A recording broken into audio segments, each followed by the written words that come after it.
What's up, everyone? Welcome to another episode of the Milwaukee Sports Performance Podcast. My name is Michael Falk, and I will be hosting today's episode. We have no guest today. I'm just going to be talking about a topic that I've been thinking about a lot lately, which is the topic of speed.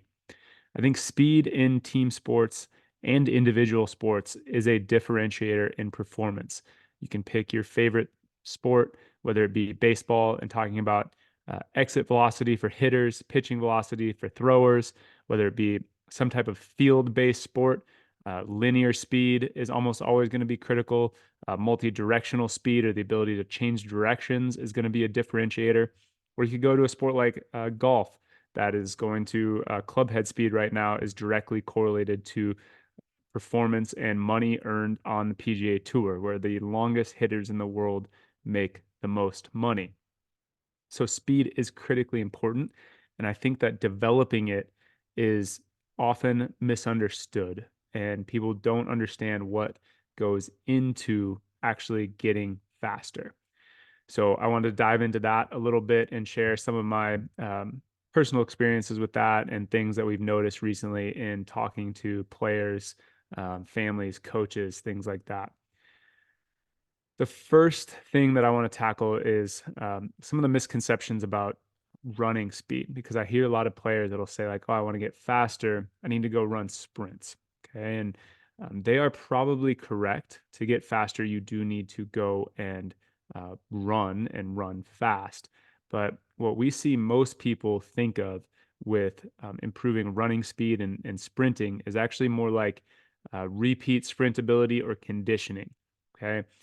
While repeat sprint ability or some type of conditioning workout based around sprints is potentially important for sports performance to be able to repeat high speed running efforts over time, it is not a good way to actually get faster or improve your maximal speed.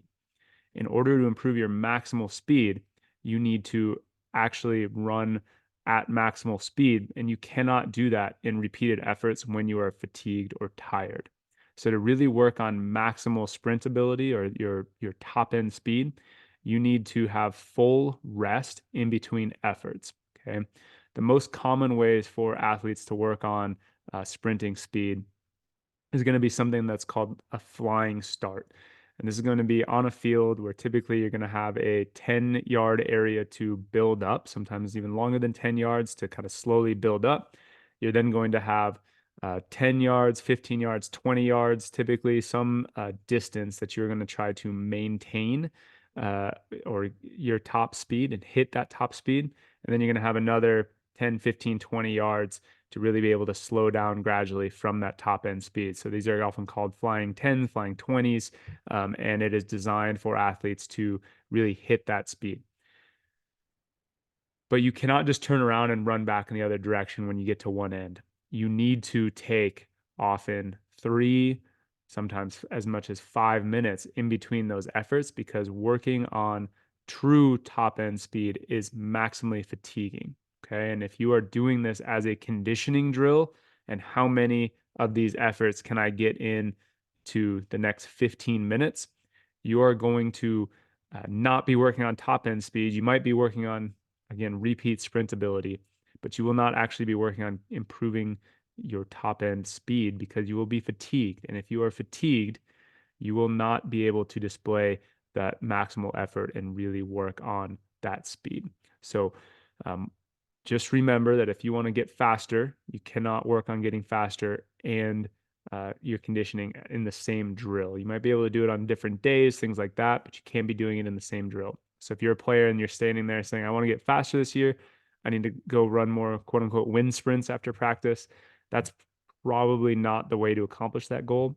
It's actually to set aside some dedicated speed sessions. Okay. So that's one myth that we've been talking about with people quite a bit. The second thing that we want to talk about a little bit is training and the effect of training on speed and where that plays a role. So, strength training is critically important for speed development, because to be fast, you have to put high amounts of force either into the implement, the baseball, or into a golf club. Or in the case of sprinting and change of direction, you have to be able to put high amounts of force into the ground. Okay, so if you do not have good force production capabilities and good rate of force production capabilities, you will struggle and you will hit a threshold at some point to how fast you can move because you cannot simply, hit the ground hard enough with your foot to run faster or, swing the golf club faster to generate that club head speed because you just don't have enough muscle force. So improving max strength is going to help you get faster to a point.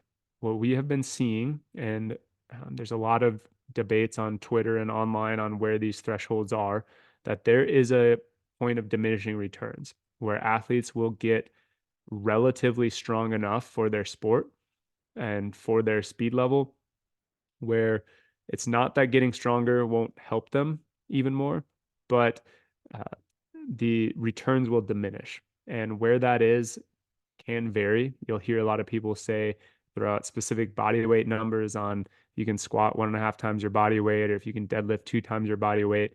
I haven't heard a convincing argument on any one particular thing, but there is a point that there's only a finite amount of time to get in the gym, to train, to get stronger, to work on your running mechanics, to go to practice, right? At some point, you have to pick and choose what it is that you work on.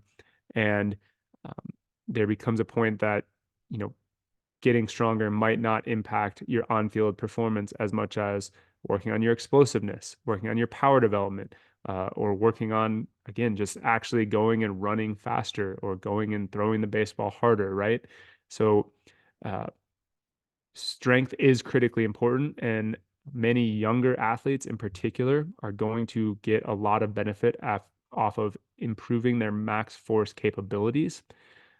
This is going to allow them to have the muscular force to express that strength at higher velocities of movement. But just know if you're an older athlete later on in college, as you get into your professional career, as you're really, physically maturing and deadlifting, squatting multiples of your body weight, you just have to start asking yourself, is this particular thing that I'm working on really impacting my on-field performance, or am I just getting better in the weight room? Okay. So just remember that max strength will help you be faster to a point. The next thing that I wanted to cover was that there are more physical qualities to work on in the gym than just max strength. Okay, so I've previously written and talked about the need to lift weights at different speeds and train different physical qualities. And with that comes something that's called intent. And so there can be big benefits in the weight room, especially if you are strong enough to taking lighter weights and moving them faster or more explosively, to doing more plyometric type activities that are training your tendons or your bones, or other qualities of stiffness and things like that that can help you actually run, sprint, swing, throw harder and faster. But all of those exercises require intent. And what I mean with intent is your effort to move quickly. Sometimes we see athletes that will go into the gym and they will uh, try to be working on that maximal like force production capabilities by moving quicker, but maybe the effort's not all the way there. They feel like they're moving fast and they're trying, pretty hard, but to really get the benefits out of these things, you need to really try to express your strength as quickly as possible with as much intent behind the movement as possible for you to get the most out of it. This is something that we think external feedback can be very helpful for athletes that are training. There's something now called velocity-based training that we can give athletes feedback on how fast are they moving that particular weight. And we can turn this into a little bit of a game. Like, okay, you move that weight at 0.9 meters per second last week. Can you move it at 0.95 this week, right? Getting them to compete with themselves and really try to bring that maximal effort to every single rep. Because otherwise, if you're not doing that, you're really just moving light weights at like a not fast enough tempo or speed where you're probably not lifting enough weight to really get stronger. And if you're not moving quick enough to get faster and more explosive, then you're sort of going through the motions and not getting a lot out of it. So we often talk about kind of staying out of the middle zone, either really lifting weights slow and heavy and working on that, or really trying to be explosive, fast moving, and lighter weights move very quickly to work on rate of force development and power development, and trying to kind of stay out of the like sort of heavy, sort of moving quick, but not really in either camp. This is something that we see quite a bit. So if you are an athlete and you are in the gym and you're doing something that's working on power or explosive explosion, just make sure you're really, giving that full effort, competing, right? Find a teammate, try to beat them. We have a Kaiser machine in our gym that we can do stuff with the upper body. We'll do explosive rows or explosive chest presses. And I was working with a player the other day and he's rehabbing from an injury, but my power on a row was higher than his. And I was like, come on, I'm old, I'm slow, you're young and athletic and trying to get back to high level sports. Like, you have to be able to beat me, right? And just getting that competitive environment. Next thing we knew, his power was 500 watts more than mine was, which is what we're looking at to get the most out of that particular training stimulus. So sometimes without that objective feedback, I'm not saying that you're dogging it or trying to, that you're not trying. It can just be hard to know. Maybe you have that extra gear that you don't even realize you can access, and we need to get back to fully committing that, and getting that objective feedback can be really helpful. Speed's a skill, okay? And there's a lot of debate that I hear about this in particularly baseball and golf, where it's like, is ball speed really all that it's about? What about the art of pitching? What about the art of hitting shots on a golf course? And now the ball just goes so far and it's thrown so fast, and it's taken the art out of the game. And that's maybe a debate for people outside of that, of me, and people that are more experts in those sports. But what does irritate me and frustrate me is when people start talking about, oh, the guys that are throwing, everyone throws 95 to 100 in baseball right now, or everyone on the PGA Tour has ridiculously fast club head speed, and it's just not fair. They're changing that, and I think it fundamentally misunderstands how hard it is to actually get faster, to throw a baseball at that effort, because it is a skill. We could take the most explosive basketball player and put a baseball in their hand, and they would not be able to throw 95 miles an hour. We could take, the most skilled football and explosive, strong, powerful football player and put a golf club in his hands, and he's not just going to be able to hit 330-yard drives perfectly straight down a very narrow fairway. Okay. So speed is a skill, and there needs to be skill development involved in accomplishing these tasks. There is a time for us to say you need to just get a ball and learn how to throw faster. There is a time that you need to say pick up a golf club and learn how to swing it faster, or go run sprints for time and figure out how to make that time go lower. I do think that needs to be a component of training, but leaving it all up to that, to physical development, and just go do the thing faster, uh, takes away and misses that skill development piece. And back to the objective feedback, I think that with skill development, getting external feedback on outcomes immediately is very important. I'm going to use golf as an example because it's something that I'm the most familiar with myself, to share what this experience is like. But if you're working on club head speed as a golfer without having a swing radar in front of you or a ball speed sensor in front of you to give you feedback on was that swing faster or slower, then you don't really know if what you're doing is working. Okay. So the way that the human body learns in motor learning is through testing things, figuring out if it works, and then internalizing that and trying to lock down the feels that do work to accomplish that goal. And more than any coach or external cue or feedback, the thing that is going to teach us the most is failure or success. And we need to set up environments that have immediate and clear feedback for the learner on, did what I try or did what I feel work? And so back to golf, having a swing radar in front of you that says your club head speed was 110 miles an hour. And then I'm working with instructor, or I, have been told I really want to feel the pressure shift into the ball of my lead foot earlier so that I can push off that leg harder to generate more club head speed. Okay. Last swing is 110 miles an hour. Let me now see if I can feel that pressure shift in that earlier than it did last time. I take another swing. I try to get that feel, and my club head speed goes up to 112 miles an hour. Great.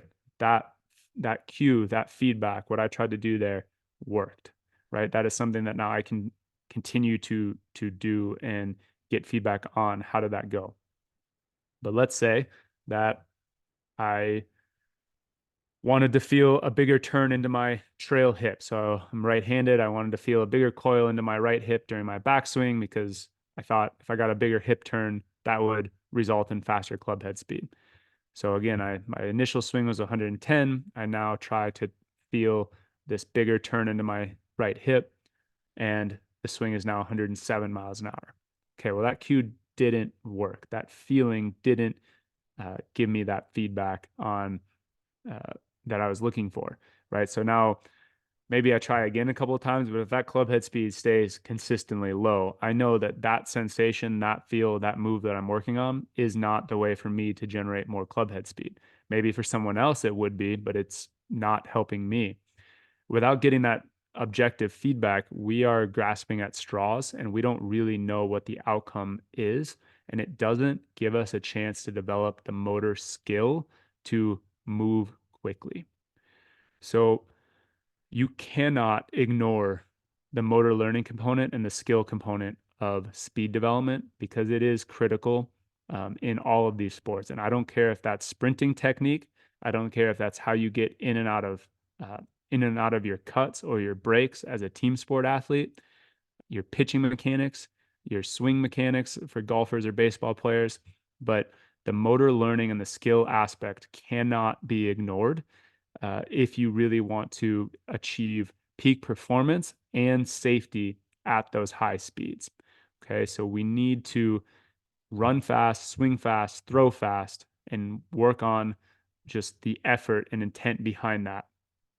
We need to also work on the motor skill to do those things in the efficient manner. When we talk about efficiency, we are really talking about health and performance combined.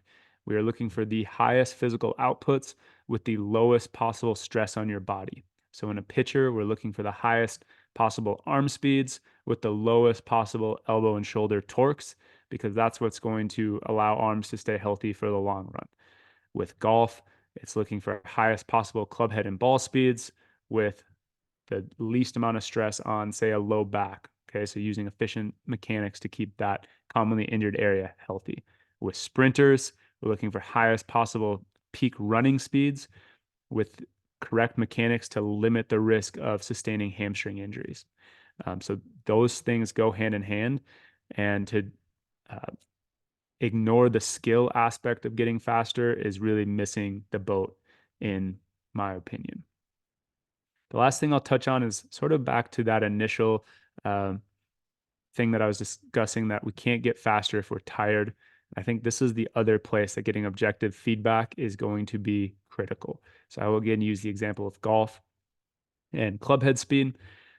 But the other important aspect of getting, unique feedback on every single repetition is it starts letting you detect when you are tired. So I set up and I'm going to do a set of swings, and I am averaging that 110 swing speed. Maybe I'm beating it. Maybe I'm going up 11 to 112. And then all of a sudden in swing 8, 9, and 10, I'm in 107, 106, 105, right? I'm getting that feedback that I might not feel tired, but my nervous system, my body is drained, and I am now moving slower. If I don't stop and recover, I will just be working on swinging slower. So when I when I'm getting that objective feedback, it lets me identify these trends and stop earlier, take my 3 to 5 minutes rest, come back and reattempt another set of drills at the highest possible movement speeds that I can get to. If I don't get up that objective feedback, if I just keep going, right, I'm just training my nervous system, I'm training my body to move slower, and I will not see those increased speed peaks. So again, that objective feedback on every rep of a session when you are working on getting faster, whether that is getting laser timing gates on sprinting, or even a stopwatch, whether it's getting feedback on ball velocity, exit speed velocity for hitters, ball speed or club head speed for golf. Again, you name it, but get some type of objective feedback to increase that effort level, get the feedback on the skill, but also monitor for earlier signs of fatigue so you can stop, recover, and then get back to work at that true top speed and really work on pushing that number up higher and higher as we go. So why do we need to work on peak speed so much? Because that's what I keep coming back to. In all these sports, what we're really thinking about is speed reserve. And because some people might say like, well, what if I'm not going to swing any faster than that? I can't swing all out at a baseball when I'm trying to time it up to a pitch, and that is correct. Same thing in golf. You're usually not swinging out of your shoes when you actually have to get a ball in play. But what we look at is speed reserve. And the way that we approach this concept is we think about the highest possible movement speeds of a sport movement that we can achieve is our threshold. So let's say that I can swing a golf club as fast as I possibly can at, for sake of ease of math here, 100 miles an hour is my just max club head speed. That ball is not landing anywhere near a fairway, but it's as fast as I can physically move a golf club. When I am playing around a golf, I am swinging at 96, 97 miles an hour. So I'm functioning at 96 to 97% of my absolute peak. Okay, that is still really hard. That might be hard to time up, might be hard to be consistent with, and it might be very stressful on my body because I'm functioning at that max peak effort. Well, if I could take my club head speed from 100 to 110, even if I don't, um, even if I don't actually swing at 110 when I'm playing around a golf. Let's say I even only bump up to swinging the club at 100 miles an hour uh, in a round of golf. That is going to be way less stressful on my body because my peak is that much harder. So now I may be functioning closer to roughly 90% versus 95, 96%. Okay, so it's going to be easier on my body, less risk of injury. It's going to be easier for me to time up and control. And it's going to be more sustainable throughout the entire course of a round. Same thing with a pitcher. We increase the absolute fastest that we can move an arm. And now when you actually have to go face a batter, throw a pitch, you can feel like you're working at a much lower effort level and you will be getting better results, more control, faster ball speeds, less perceived effort, be able to last longer through outings. And you will because you will be functioning at a lower percentage of that peak speed that you're able to generate. And so that's why it's so important to work on these things. Where should you time it in your week and your day? Again, speed is fatigue sensitive. This is the most fatigue sensitive thing that we have. That means if you are working on speed, it always needs to be earliest, first thing, right after your warm up in your daily schedule. Okay, so you might I'll use baseball as an example here, or I'll use golf again as an example. If you're going to go and practice and you're going to hit balls on the range and then you're going to work on your short game and your putting, you need to warm up, do your club head speed drills first, try to swing as fast as you can first. And then if you want to still work on hitting drivers once you're fatigued, you can uh, for precision, for accuracy, to work a different ball shape.